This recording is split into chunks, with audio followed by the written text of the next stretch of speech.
Good morning, I'm Neva Manu, and this is your morning news fix for Friday, 2nd of August. In this update, New Zealand has had its best day of the Olympic Games so far, with our Olympic medal tally rising from 2 to 5.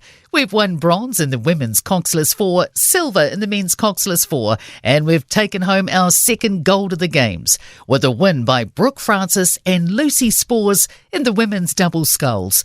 Malcolm Jordan calling the race on Gold Sport. Romania and Great Britain had the early advantage in this race, but New Zealand slowly but surely cut them down.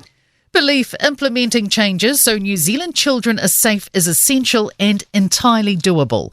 A 2022 review after Tauranga 5-year-old Malachi Subesh was murdered recommended sweeping changes.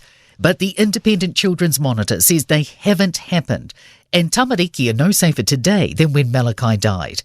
Save the Children's Child Rights Advocacy Director Jackie Southey told Ryan Bridge the current system lacks clarity. People are confused about whether to make a report, and if they do, what happens next. We need to simplify the system. It needs to be very clear that when A happens, B, C, D will follow.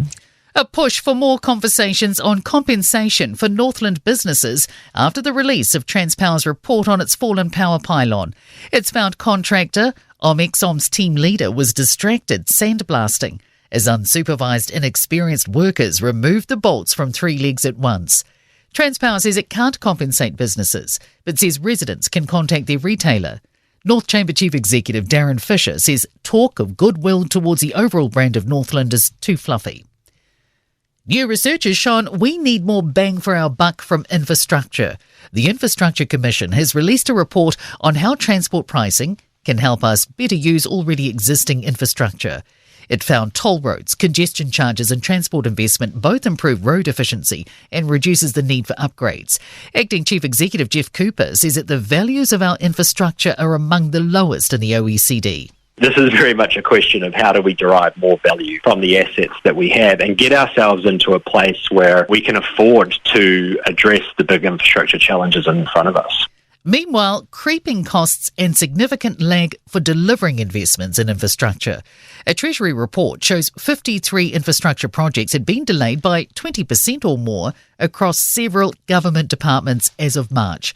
And that means 40% of all projects in the delivery pipeline have been held up, while the figures show costs have escalated by $1.2 billion. Finance Minister Nicola Willis says the report reveals a lack of long-term planning and attention to the investment reporting process.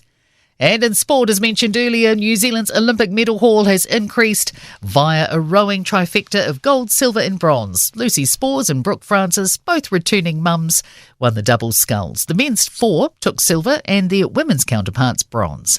The hunt for wind continues at Marseille after the abandonment of the men's skiff sailing final until tomorrow.